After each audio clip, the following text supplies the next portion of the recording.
Good evening, friends, and welcome to Sleepy Time Tales, a podcast aimed at helping you to get a good night's sleep. Do you find your mind plagued with the stresses of modern life, especially when the lights are out and you're trying to get a restful night? Does your spinning mind keep you awake?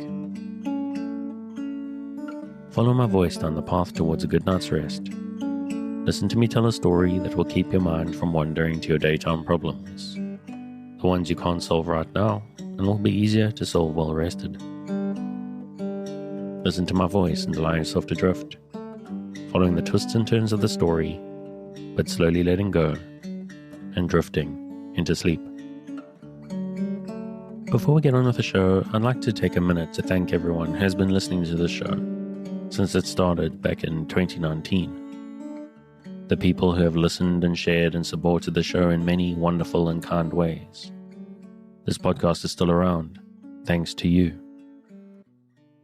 And if you're new, welcome. I hope you stay around for a long time.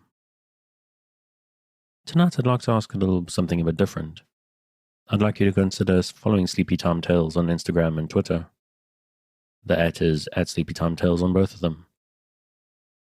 Twitter is my main online home, and I try to share fun, positive things there as much as possible, as well as fun and interesting sleep and health-related items that I found around the web online. I'm also trying to develop a better Instagram habit in terms of sharing both promotional materials as well as bits and pieces of my life. I need to actually get into the habit of pulling my camera out a bit more often and taking some photos, because where I live is really beautiful. Today I nearly pulled over on the side of the road and took some photos. I should get into the habit of that sort of thing. So anyway, if you're interested in random musings and little bits and pieces and stuff that maybe you'd be interested in sharing with other people who might be interested in Sleepy Time Tales, check me out on @SleepyTimeTales on Twitter and Instagram. Also, have you got the resources at the moment, although times are hard and a lot of people don't, and Christmas is incoming, and you would like to help back Sleepy Time Tales to help me keep it available and going out to thousands of insomniacs just like you, please consider supporting it on Patreon at patreon.com/sleepytimetales. This is monthly support that helps me keep the lights on and also gets you some pretty cool bonuses every month. And then there's also one-offs that you can contribute to every now and then whenever you feel like it. And on either the Buy Me a Coffee at buymeacoffee.com/sleepytimetales or through the tip jar on the website. And last but not least, I'd like to shout out the music, which is Sweet Night and Friends by Kumiku. Their music is available on their website at loyaltyfreakmusic.com. And that's enough of that. Let's get back to the show. So what exactly is Sleepy Time Tales? What is it for? What is this strange idea, this podcast that you're supposed to fall asleep to? But lack of sleep is a health crisis in the 21st century, and this is a podcast intended to help those that it can to get a restful night. Do you find yourself lying awake at night, mind spinning, emotions in turmoil with anxieties of your life? Do you wake up in the middle of the night and find yourself not quite able to doze back off at 3 a.m.? I'm here to help. My name is Dave, and I'm your narrator, here to help you into a restful night. Sleepy Time Tales is intended to be used as a distraction to what keeps you awake at night, or maybe sometimes background noise or even simply company. That's why I make these episodes quite long, so that I'm here for you, without any pressure of the end coming. Now, as far as I know, there are a couple of different ways to engage with the show. The primary idea is that it gives you something to focus on, a story or an event that lets you keep your mind on a specific point, to stop it from spinning out into stress and anxieties, to focus just enough not to resist the embrace of a night's sleep when it comes for you. But maybe your need is a little bit different. Maybe you just need some kind of background. There are people today that like white noise or the sound of the rain or ocean or wind in the trees, or maybe just some boring dude droning in the background. The key is, however you're listening to the show, it's important that you don't try to force the sleep. Just keep a light mental grip on the thread of the story and allow the need for sleep to come for you naturally. Now, obviously, I'm hoping you're asleep before I get to the end of the episode, but it's important you don't feel pressurized. If this is your first night with us, it probably actually won't work for you. I recommend giving it a solid 3 nights try to get over the strangeness of it. Just the whole idea of a podcast that you listen to while you sleep. Maybe adjust to my accent, to the idea of listening to anything at night, because a lot of people, especially if you're insomniacs, you may have the habit of like trying to make sure things are as silent as possible. Maybe early on, at least one episode isn't long enough. Or maybe your problem isn't so much going to sleep. Maybe you find yourself waking up in the middle of the night. What I recommend, because what works for me, is to let the podcast run all night. Download a bunch of episodes, playlist enough to run through the night, and let them go. That way, if the stream is still running and you find yourself awake at 3 a.m., you can just pop your earbuds back in if they're fallen out, or carry on listening on your smart speaker or however else you listen, and allow yourself to go straight back to sleep again. Maybe you even find yourself waking up before your alarm in the morning, 60 minutes or even as little as 30 minutes. I recommend you do pretty much the same thing. Pop your earbuds back in, let yourself go back to sleep again. Because I can tell you from experience, and I've had people thank me for making this recommendation to them, that extra 30 minutes or 60 minutes of sleep, even if you don't sleep through the whole way, is for some reason so deeply relaxing it can be the best part of your whole night. But it is very important that you try to relax. If you're new to the show and prone to late nights lying staring at the ceiling, this may seem strange to you, so give it a chance. Because I'm here to work with you, to create a safe space, a cocoon in which you can curl up and allow nature to take its course. So if you're still with me, thank you for staying. If you're already asleep, we'll chat again soon. And of course, you aren't hearing me, except maybe in a dream. This week, we return to General Instructions for the Guidance of Post Office Inspectors in the Dominion of Canada by Alexander Campbell. Chapter 10. Contracts for Mail Services. For every mail service, there should be a written contract or memorandum of agreement, which should be made out and executed in triplicate. One copy being for the department at Ottawa, one for the contractor, and one for yourself. All contracts for mail services should be made so as to terminate at the end of a quarter, or if that is not possible, at the end of a month. The contracts terminating at the end of each quarter should be entered in the record of expiration of contracts, a page or 2 pages in this book, as may be required, being appropriated for each quarter.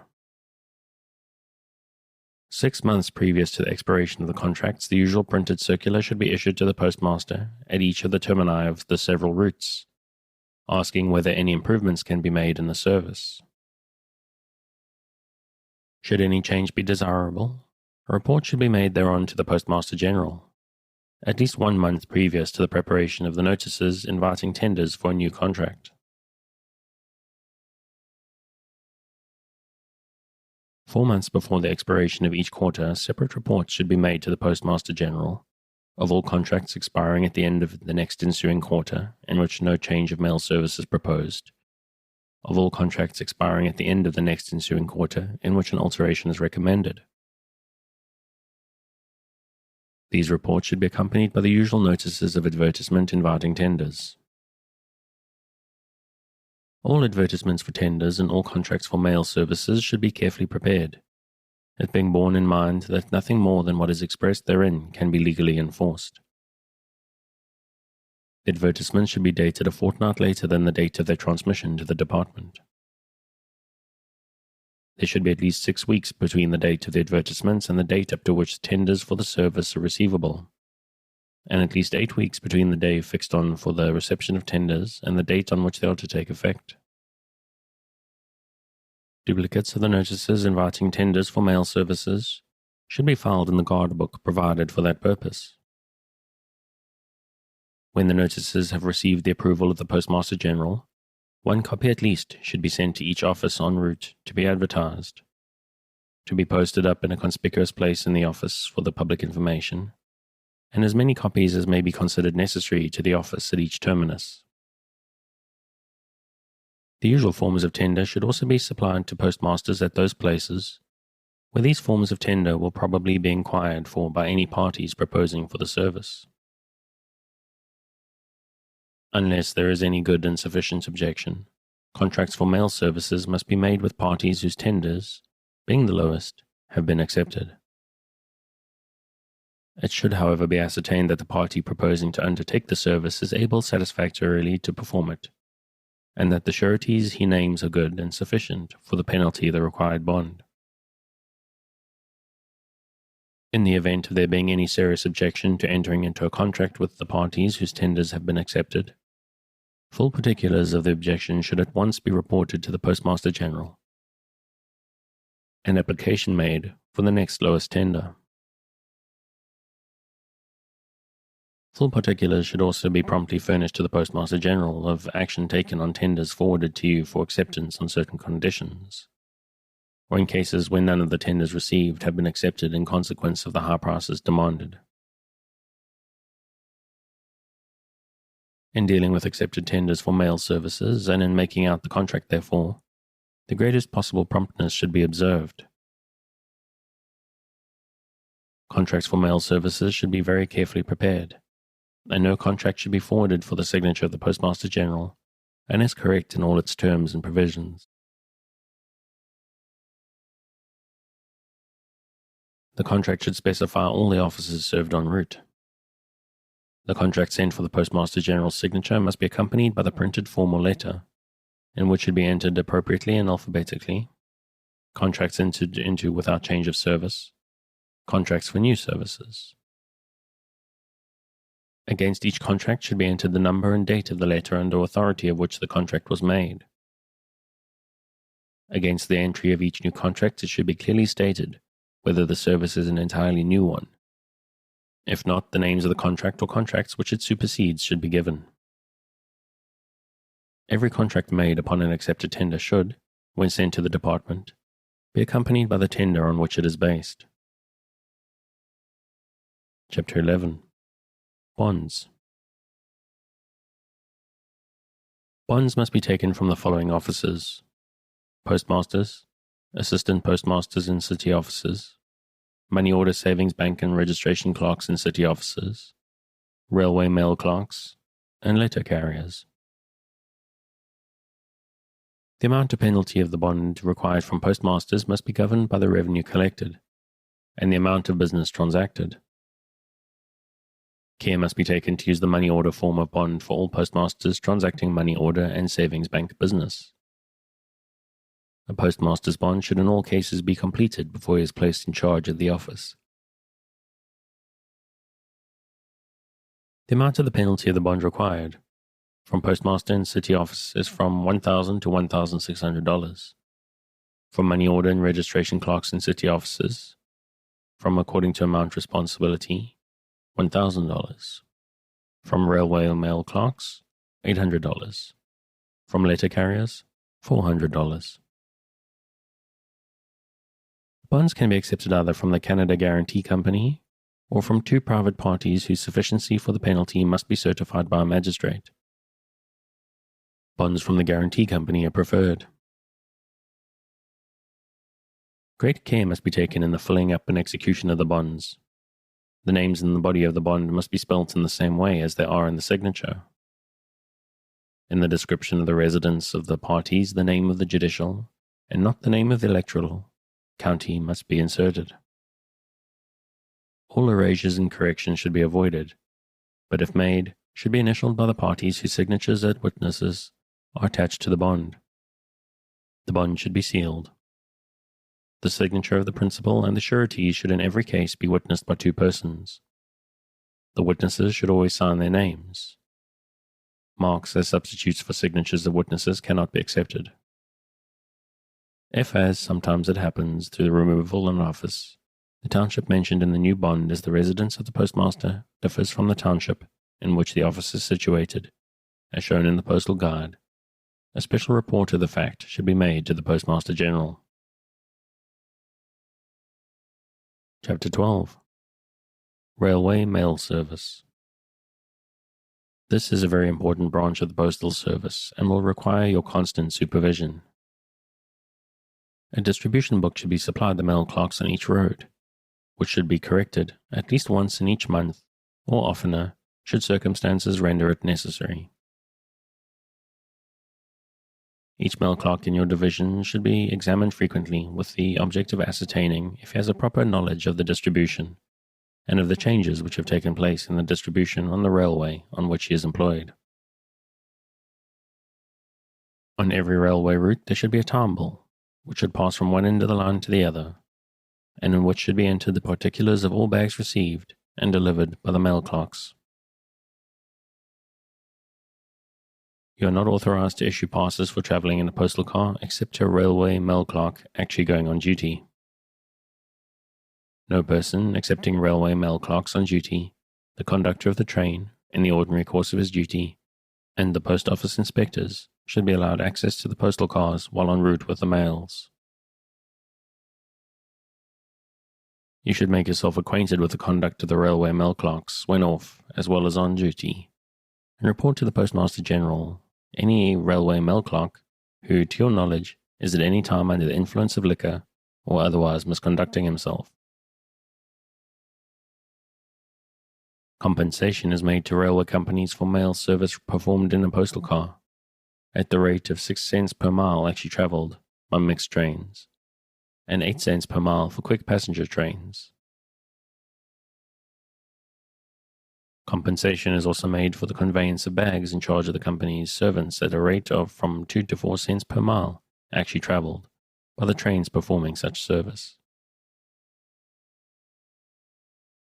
When service by postal cars is necessary, the companies are bound to furnish travelling post offices suitably fitted up, and to see what they are properly heated, lighted and cleaned, and supplied with water. All plans for the fitting of these travelling post offices should, previous to be carrying out, be submitted to the approval of the Postmaster General. No promise of remuneration for services performed in connection with the postal service should be made to any person in the employ of a rail company. For all such services, compensation is made to the company in the regular allowance paid to them. Canvas bags, as a general rule, should be used for the railway mail service. The necessary supplies will be furnished on application to the Postmaster General. 13. Circulation or distribution. On the correct distribution of mail matter greatly depends the efficiency of the postal service, and this is therefore a point which requires your constant and careful supervision. As a general rule, all offices between which pass large numbers of letters and papers should exchange direct mails, and the termini of routes should be constituted forward or distributing offices. Each distribution book or list should be prepared on a uniform plan. Books and forms for manuscript distribution lists can be obtained on application to the Secretary. You should see that all the railway mail clerks and such postmasters as require them are furnished with proper distribution books, and that these books are from time to time revised and corrected.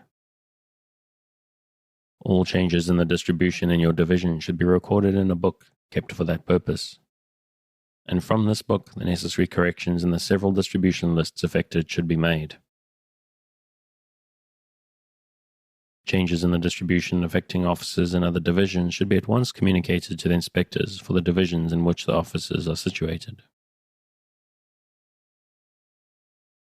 Postmaster and railway mail clerks should be instructed at once to report to you any errors in the distributions which may come under their observation, and prompt steps should be taken for prevention of the repetition.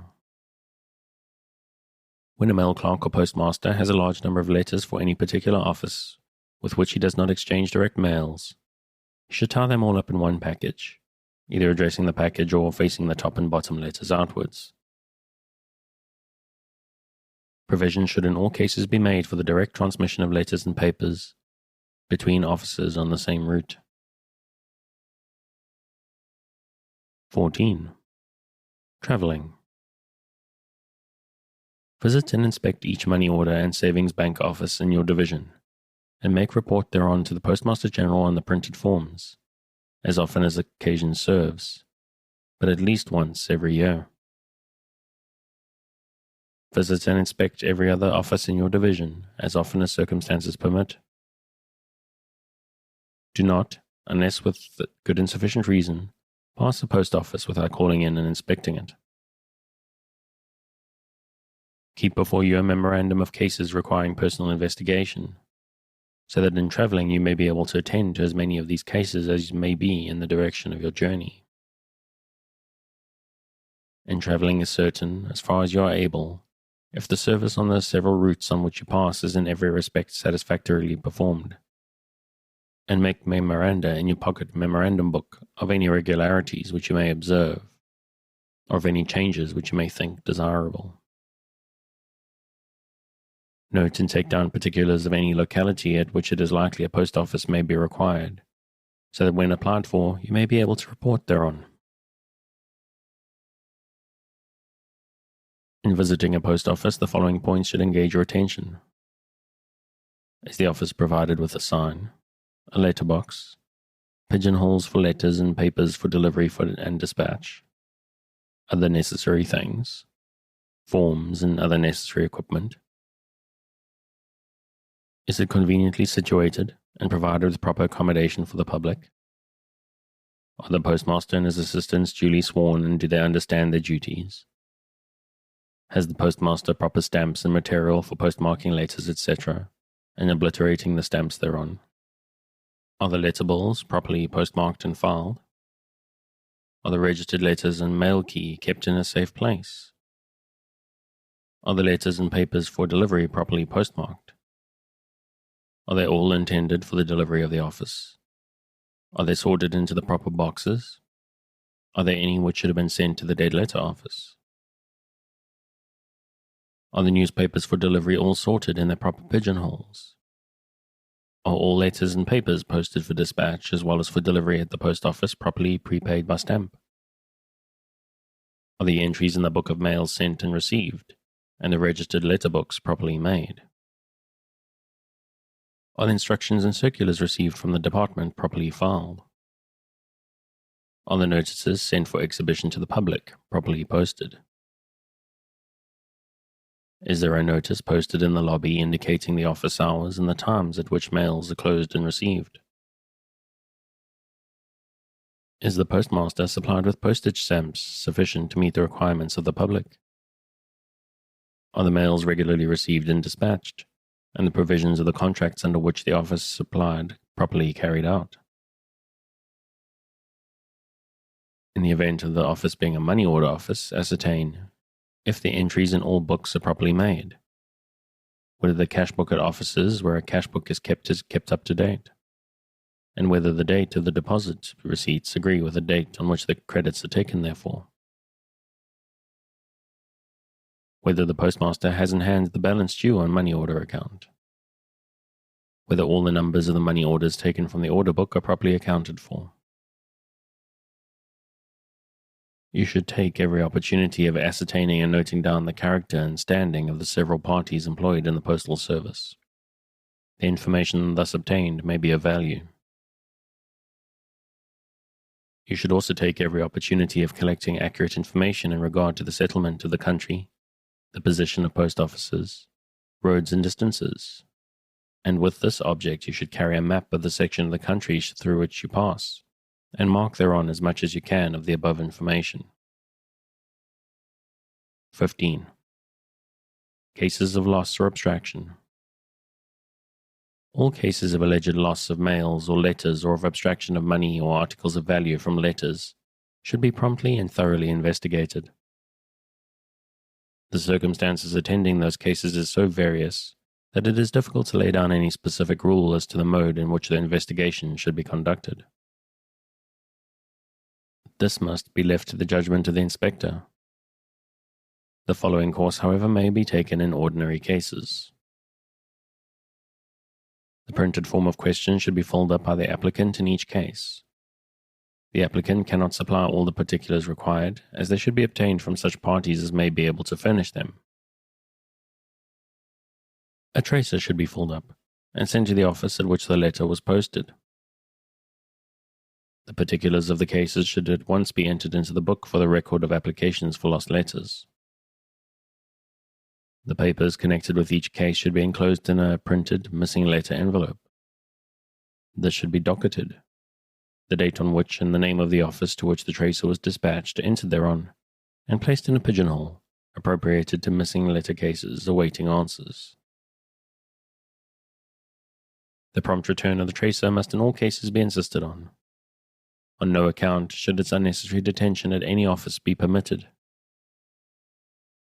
If on return of the tracer it is shown that no losses occurred, the applicant should be so informed.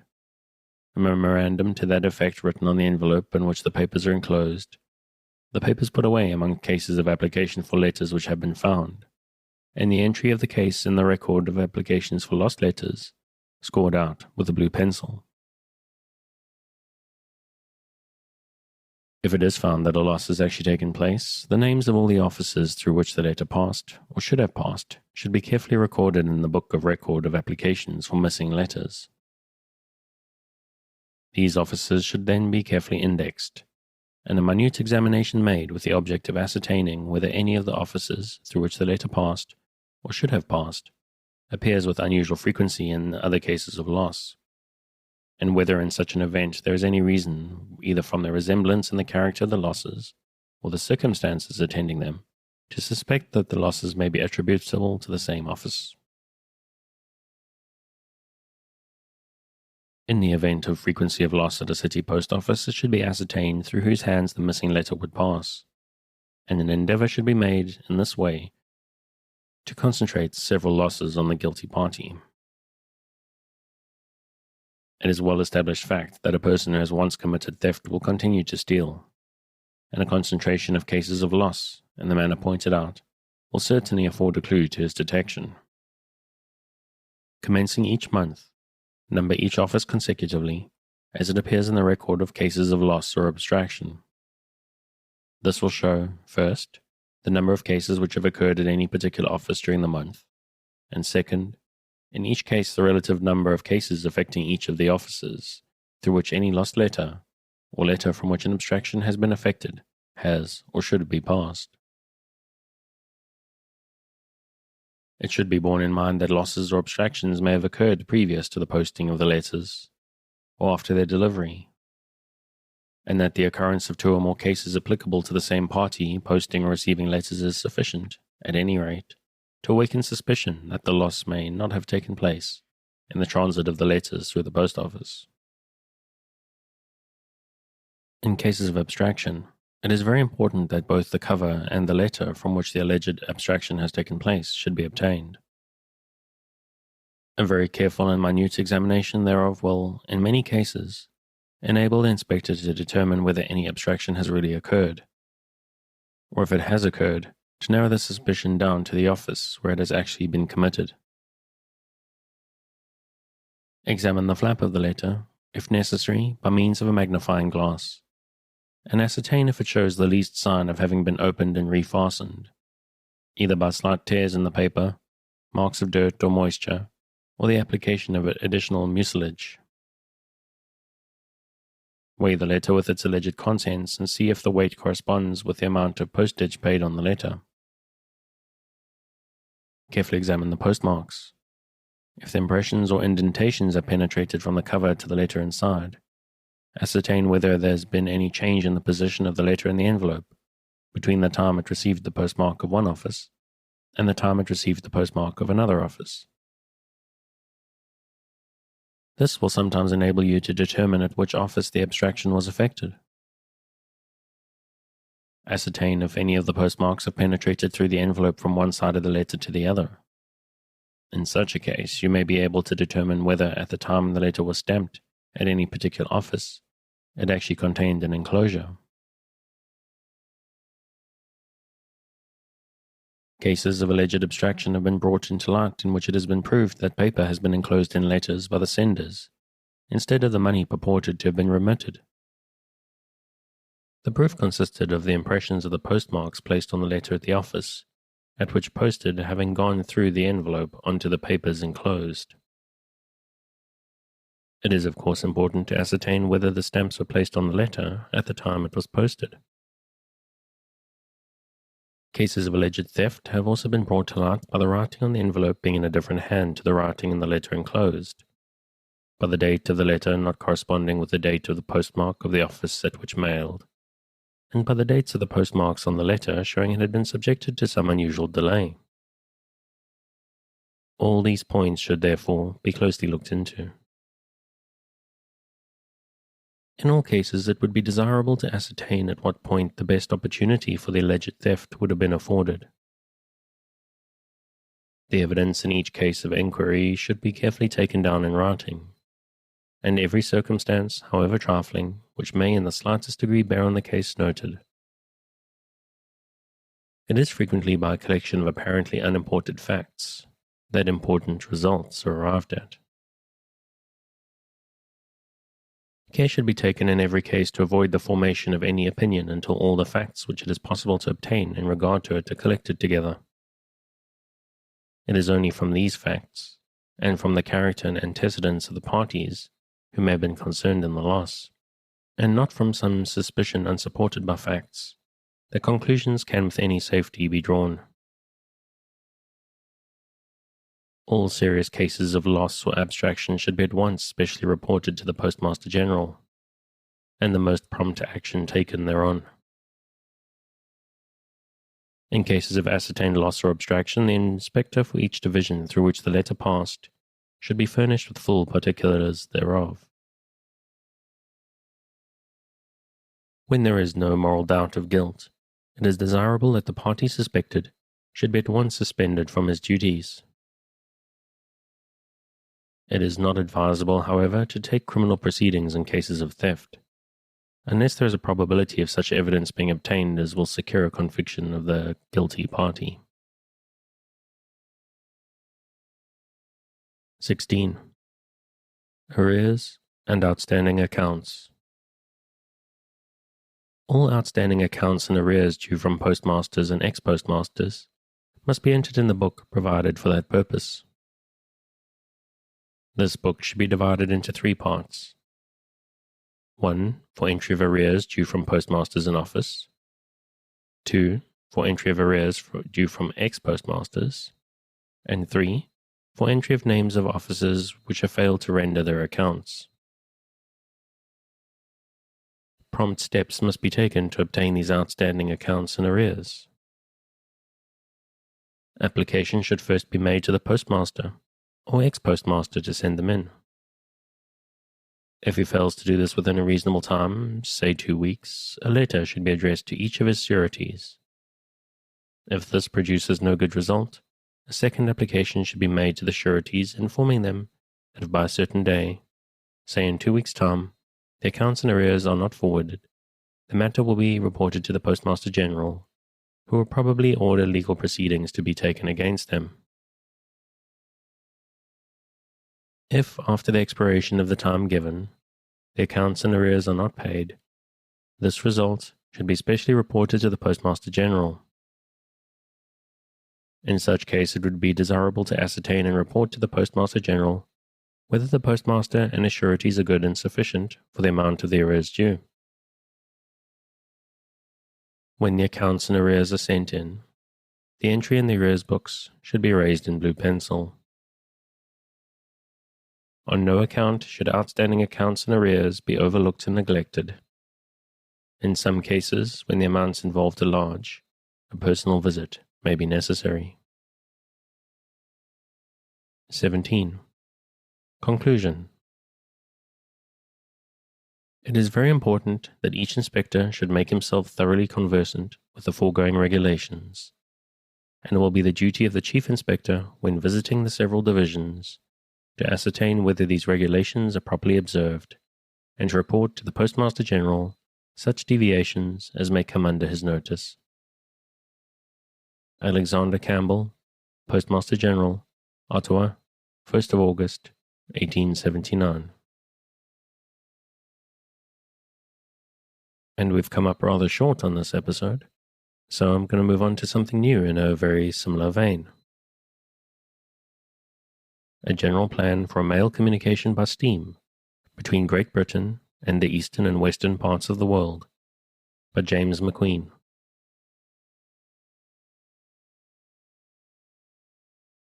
Also to Canton and Sydney, westward by the Pacific, to which are added geographical notices of the Isthmus of Panama, Nicaragua, etc., with charts, by James MacQueen, Esquire.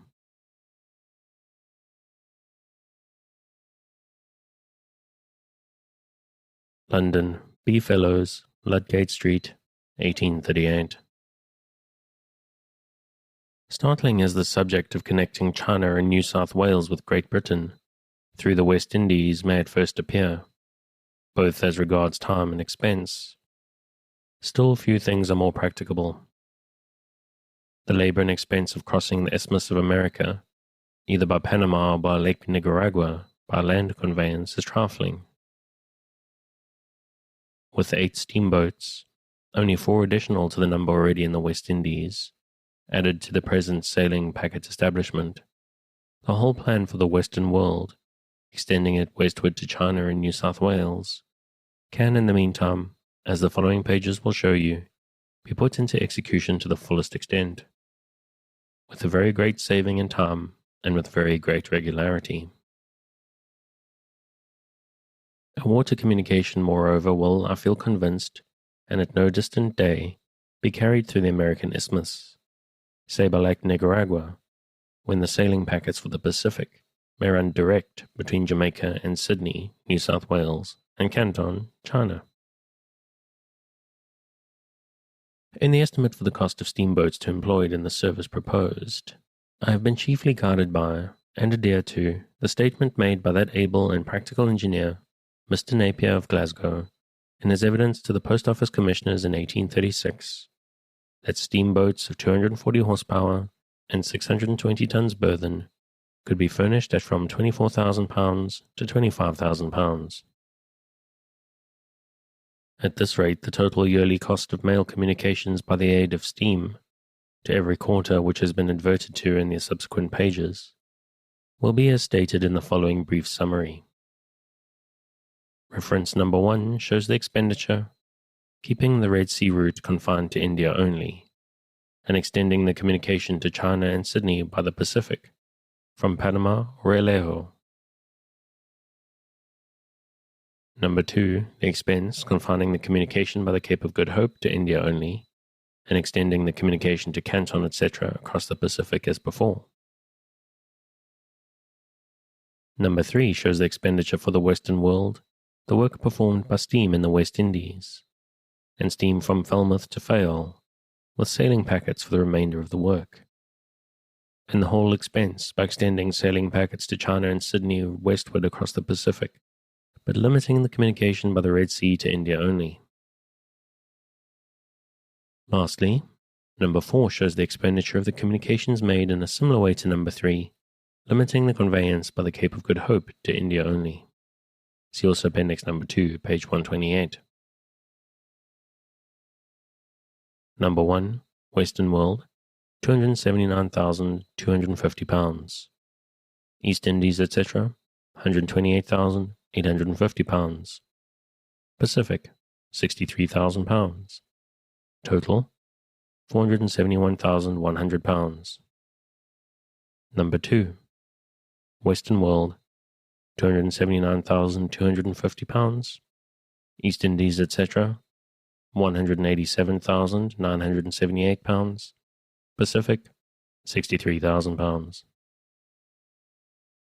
Number 3, Western World, £161,615. East Indies, etc., £128,850. Pacific, £63,000. Total, £353,465. Number 4, £161,615. East Indies, etc., £187,978. Pacific, £63,000. Total, £412,593. It is, however, to that portion connected with the Western world that the immediate and particular attention of yourself and the other members of Her Majesty's government is particularly requested. The other parts above alluded to may hereafter not be deemed unworthy of your consideration and the consideration of the public. Carried into effect in a decided manner and as speedily as the nature and extent of the machinery required will admit, it would produce great and lasting advantages to the British Empire and confer great honor upon the British government and the splendid post office establishment of this country.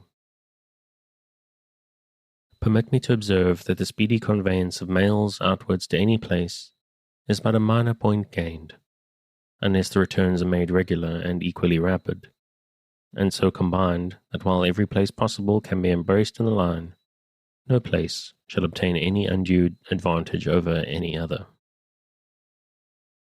These points can never be lost sight of in planning or arranging any mail communication, but more especially a communication like at present proposed.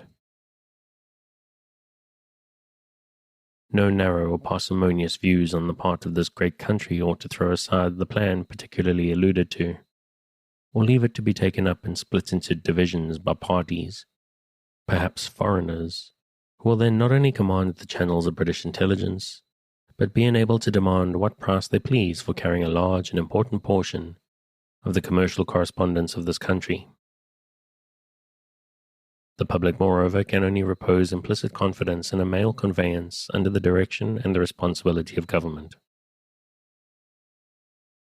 Further, it is scarcely necessary to point out, or to advert to, the immense advantages which the government of Great Britain would possess, in the event of hostilities, by having the command and direction of such a mighty and extensive steam power in communication, which would then enable them to forward to any point within its vast range dispatches, troops, and warlike stores.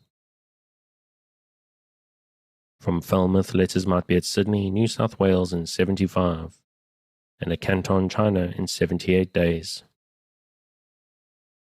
By employing sailing packets only to cross the Pacific from the Isthmus of America.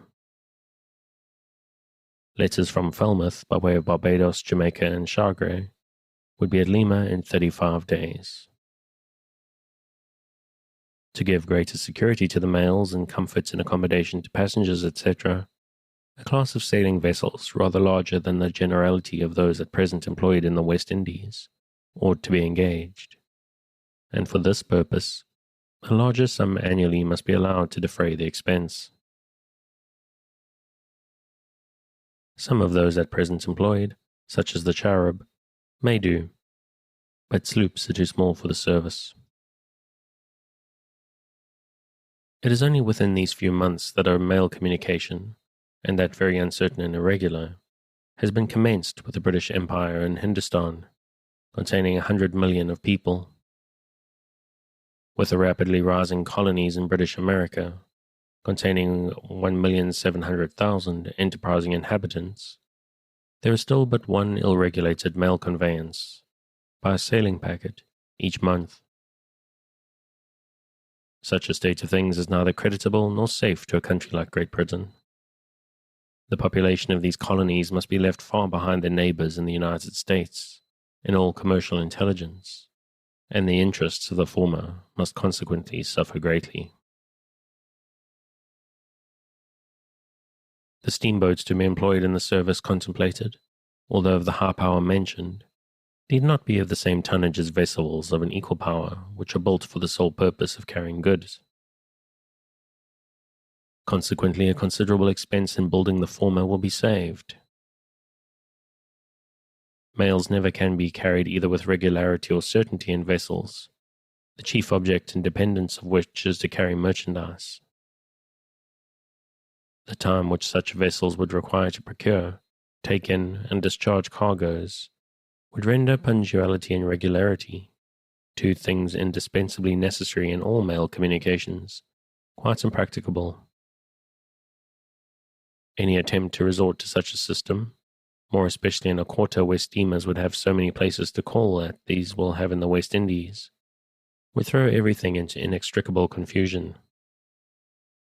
Steamboats carrying mails and passengers should be the mail coaches of the ocean, limited as mail coaches on land are to cargoes, and as near as possible to the tonnage pointed out in the following pages. The steamer's term employed in the service contemplated should also be built broad in the beam, of a light draught of water, and in speed, accommodation, and security, must be such that no others of equal powers can surpass them.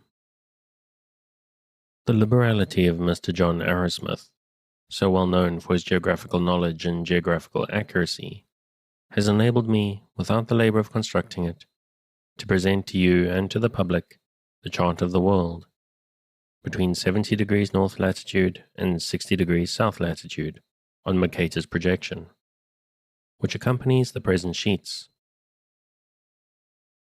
On it I have laid down all the routes of both steamers and sailing packets, to every quarter of the world that has been adverted to, and further added a chart of the West Indies and of the Isthmus of America, drawn by myself and corrected by the latest authorities. The timid and the interested will throw every doubt upon the success of such an undertaking.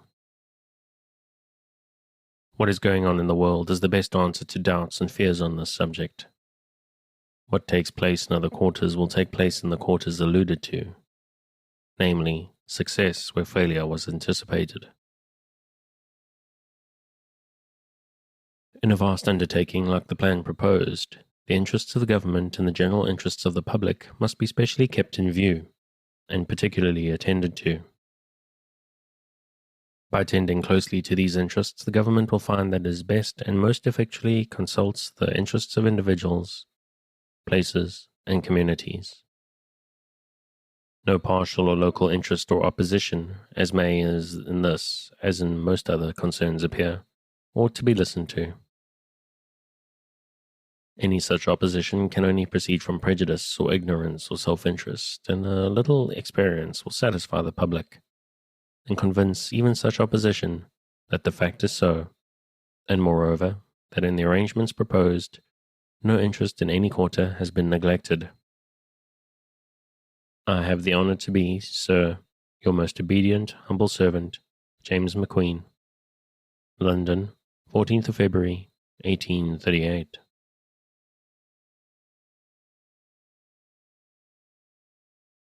A general plan for the conveyance of mails by steam, etc., etc.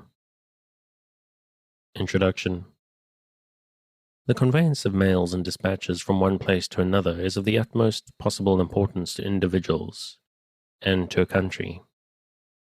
The rapidity and regularity with which such communications can be made gives to every nation an influence, a command, and advantages such as scarcely anything else can give, and frequently extends even beyond the sphere of that influence and that command which the direct application of mere physical power can obtain to any government or people.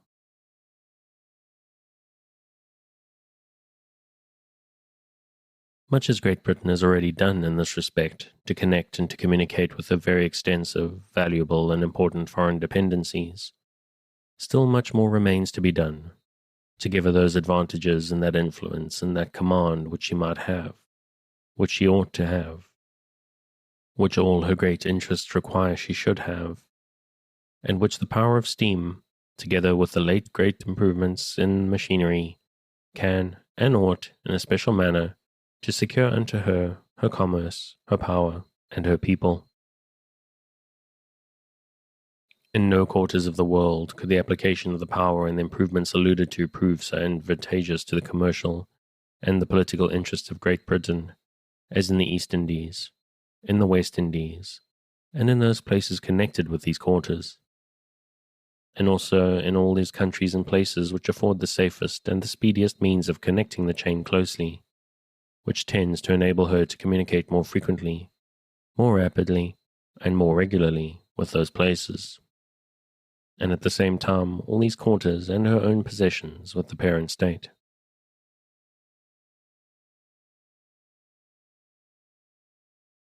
The object being a national one, it ought to be carried into effect by the nation, without reference to the mere question of pounds, shillings, and pence.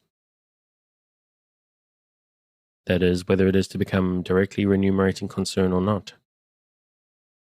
While the important subject ought to be taken up in this manner by the government of Great Britain, it may be observed that the plan requisite, carried into effect in the most extensive manner, will certainly remunerate fully the government, or the individuals who may undertake the work, either on the general or on the more limited scale, but the higher, the more the scale is extended. In fact, unless the plan is carried into effect on an extensive scale, it will not prove a concern so remunerating as it would otherwise be, because it is only by communicating in different places in the line, within the sphere of communication, that a greater number, or rather a sufficient number, of letters and passengers can be obtained. And unless the communications are sufficiently frequent and regular, both letters and travellers will continue to find private traders, and ships in general, the quickest mode of proceeding on, and getting to the end of their journey, or to the place of their destination. The position of the United States in the Western world, and the very extensive trade which these states carry on with every part of that quarter of the world, and indeed with every quarter of the world, gives the merchants of these states, constituted as the packet arrangements and communications of Great Britain with foreign parts are now, an opportunity of receiving earlier intelligence regarding the state of many important foreign markets than British merchants in general enjoy, except such as are immediately connected with establishments in the United States, and by which means both obtain decided advantages over the rest of the commercial community. This ought not to be the case in a great commercial country like Great Britain. It is a fact quite notorious that from almost every quarter of the Western world, the earliest intelligence is almost uniformly received through the United States. The whole correspondence of the important British provinces, the Canadas, comes through the States. It is also notorious that by means of our own commercial, marine, intelligence is generally received from many foreign countries earlier than by government packets. Indeed, it is not uncommon among merchants to return, unopened, to the post office, many letters and originals, they having previously received the duplicates by private merchant ships. Besides, it is well known that vast numbers of letters from Great Britain to foreign states are sent through the United States, because these go earlier to their place of destination. In these various ways, a great post office revenue is cut off, while the mercantile world are put to a great inconvenience and uncertainty. It is not befitting that the first commercial country in the world should remain dependent on the private ships of another commercial and rival state for the transmission of commercial correspondence. If such a deficient system is persevered in, the result will most infallibly be that the country which obtains and which can obtain the earliest commercial information will in time become the greatest and most prosperous commercial country. It is in fact quite impossible that the commercial interests of any country can ever compete with the commercial interests of another country, unless the one have equally rapid, frequent, and regular opportunities and means of correspondence and conveyance with the other. If the merchants of other countries have quicker and more frequent communications with any particular quarter of the world than the merchants of the United Kingdom have, it is obvious that the former will obtain a decided advantage over the latter in regulating and directing all commercial transactions. And I think I'm going to leave that there. This is a rather dry read, but if you're interested in picking it up, as usual, you can find it on Project Gutenberg at the link in the show notes. Thanks again for joining me on this episode of Sleepytime Tales, the podcast designed around a bedtime story to help you to get a restful night. New episodes will be released every Sunday night to give you something fresh to help you rest in a new week. But make sure to subscribe in whatever service you use so that you get your new episodes whenever they come out. A reminder that the music for tonight is Sweet Night and Friends by Kumiko. Check out more of their work on their website, which you'll find linked in the show notes. Good night and sweet dreams.